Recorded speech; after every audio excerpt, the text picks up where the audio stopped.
Mister Sabumon, നമസ്കാരം. താങ്കൾക്ക് സുഖം തന്നെയല്ലേ? സുഖമായിരിക്കുന്നു. താങ്കളെ കുറിച്ച് കുട്ടേട്ടൻ ആർട്ടിഫിഷ്യൽ ഇന്റലിജൻസ് ഉപയോഗിച്ച് പരിശോധിച്ചപ്പോൾ താങ്കൾ ഒറ്റയ്ക്ക് ഒരു ലാത്തി ചാർജ് ഉണ്ടാക്കിയിട്ടുണ്ട് എന്ന് കുട്ടേട്ടൻ മനസ്സിലാക്കി വെച്ചിട്ടുണ്ട്. അങ്ങനെയുണ്ടോ? ഒറ്റയ്ക്ക് ഒരു ലാത്തി ചാർജ്? അല്ല, അത്ര റിസർച്ചിന്റെ ആവശ്യമില്ലായിരുന്നു. അത്രയും വേണ്ടല്ലേ?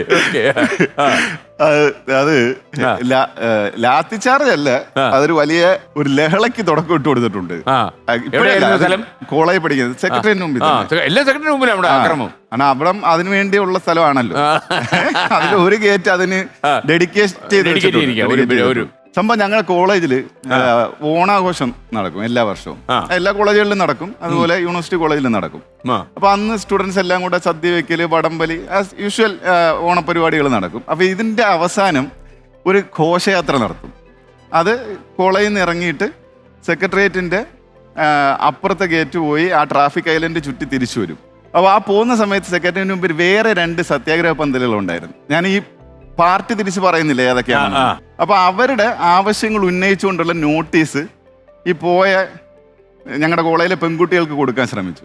അപ്പൊ അവർ പറഞ്ഞില്ല, ഞങ്ങൾക്ക് ഇത് വേണ്ട എന്ന് പറഞ്ഞപ്പോ അവരെന്തോ തെറി വിളിച്ചു. പാർട്ടിക്കാര് പാർട്ടിക്കാർ ഈ പെൺകുട്ടികൾ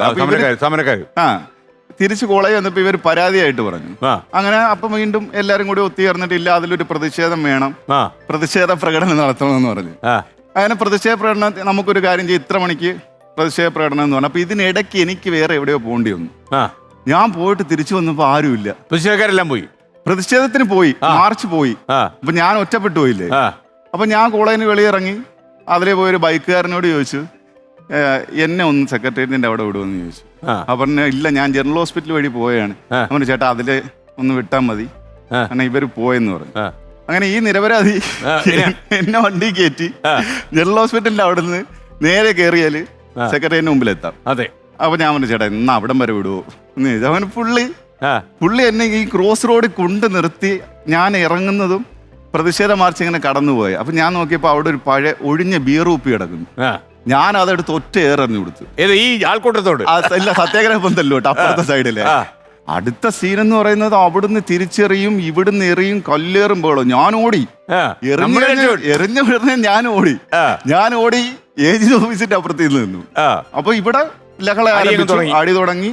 അപ്പൊ മുൻനിരയില് യുദ്ധം നടക്കുന്നുണ്ട്, ബാക്കിൽ ഞാൻ നിപ്പുണ്ട്. ഞാൻ നോക്കുമ്പോ പെട്ടിക്കടയുടെ മുമ്പിൽ സോഡാ കുപ്പി ഞാൻ എടുത്തെറിഞ്ഞു.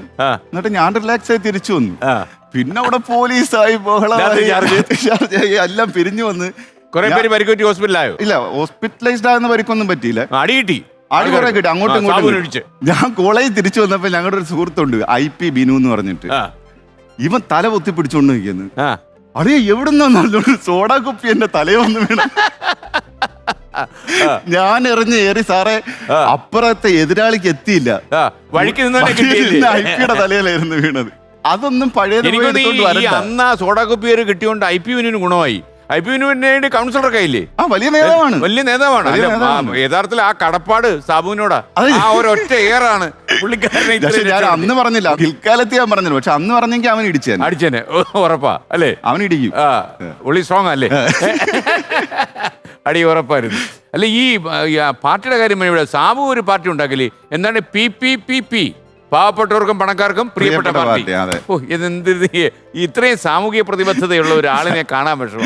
എന്റെ സാറേ, അത് സാമൂഹിക പ്രതിബദ്ധത അല്ല, അത് തരികിട എന്ന് പറയുന്ന കാൻഡിഡ് ക്യാമറ ഷോയ്ക്ക് വേണ്ടിയിട്ട് ഉണ്ടാക്കിയ ഒരു എലമെന്റ് ആയിരുന്നു പാർട്ടിയാ. അതിലാണ് എനിക്ക് കയ്യിൽ അടി കിട്ടിയത്. ജീവിതത്തിൽ ആദ്യമായിട്ട് അടിയുടെ ചൂട് നമുക്ക് അറിയാൻ പറ്റിയത് അവസരത്തിലാണ്. ആ പാർട്ടി രൂപീകരിച്ചതിന് പിന്നാലെ ശേഷമാണ്. അത് ഞാനൊരു വീടിന്റെ മതിലിൽ ചെന്നിട്ട് ഞങ്ങളുടെ സംസ്ഥാന സമ്മേളനം നടക്കാൻ പോവുകയാണ്, എഴുതാൻ ശ്രമിച്ചതിൽ എന്റെ ഹൗസ് ഓണർ ഒന്നുണ്ടാക്കിയ പ്രശ്നം. ആ പുള്ളി അവിടുത്തെ ഒരു വലിയ രാഷ്ട്രീയക്കാരനായിരുന്നു. പുള്ളി ഇറങ്ങി വന്നു ഈ നേരത്തെ പറഞ്ഞ വെച്ച ഗിരീഷിനെ അടിച്ചു. സ്വാഭാവികം, പെയിന്റ് വാട്ടയെല്ലാം ചവിട്ടി തെറിപ്പിച്ച് അതിലെനിക്ക് കയ്യിലൊരടിയുന്നു. അത്രയേ ഉള്ളൂ. സാബു ആ കാര്യത്തിലെ ഗാന്ധിനല്ലേ, ഒരാൾ അടിച്ചാലും തിരിച്ചടിക്കാനും നമ്മൾ പോകില്ല എന്ന് പറയാൻ പറ്റുന്നില്ലല്ലേ? ആരുടെയോ പുറത്ത് കൈ കൊടുത്ത കാര്യം അറിയാതെ ഓർമ്മിച്ചു പോയി. അങ്ങനെ ഞാൻ ഒരു ഗാന്ധിയൻ മാർഗത്തിലാണ് അടിച്ച തിരിച്ചടിക്കലെന്ന് ഞാൻ അത് എന്നോട് ചെയ്യുന്ന വഞ്ചനയായിരിക്കും. അങ്ങനെ പറഞ്ഞു മാത്രമല്ല കണ്ടുകൊണ്ടിരിക്കുന്നവരോടും അതെ, അത് അതെ. ബാധകമായിരിക്കും അതെ, അല്ലേ? അതെ. അപ്പൊ മാത്രമല്ല ഈ രക്തസാക്ഷികൾ ഉണ്ടാവുമല്ലോ. ഇത് ടെലികാസ്റ്റ് ആവുമല്ലോ. ഈ ഉറപ്പല്ലേ? ടെലികാസ്റ്റ് ആയി കഴിയുമ്പോൾ നിങ്ങൾ ഇത് തുണ്ടായിട്ട് വെട്ടി സോഷ്യൽ മീഡിയ കൊണ്ടിടും. Piece piece. അപ്പൊ അതിന്റെ താഴെ എനിക്കുള്ള പൊങ്കാല വേവ്. എനിക്കൊന്ന് ഈ സോഷ്യൽ മീഡിയ എങ്ങനെ എയറിൽ കയറ്റും? ഇപ്പൊ ടിനി വന്ന് പറഞ്ഞിട്ട് പോയതേ ഉള്ളൂ കേട്ടോ. പുള്ളിക്ക് എയറിൽ നിന്ന് ഇറങ്ങാൻ സമയമില്ല. പുള്ളി ഇറങ്ങിയെന്ന് അറിഞ്ഞാൽ ഉടനെ ആളിൽ കയറ്റും. ഈ അടുത്ത സമയത്ത് ഞാൻ ഒരാളുടെ ചോദിച്ചപ്പോ അവര് പറഞ്ഞത് വീഡിയോസ് കാണും, കമന്റ് ഓപ്പൺ ചെയ്യില്ല. ഇങ്ങനെയാ എന്ന് കമന്റ് ഓപ്പൺ ചെയ്യാൻ പറഞ്ഞു. പറ്റാത്ത ഭയങ്കര നെഗറ്റിവിറ്റിയാണ്. ആ.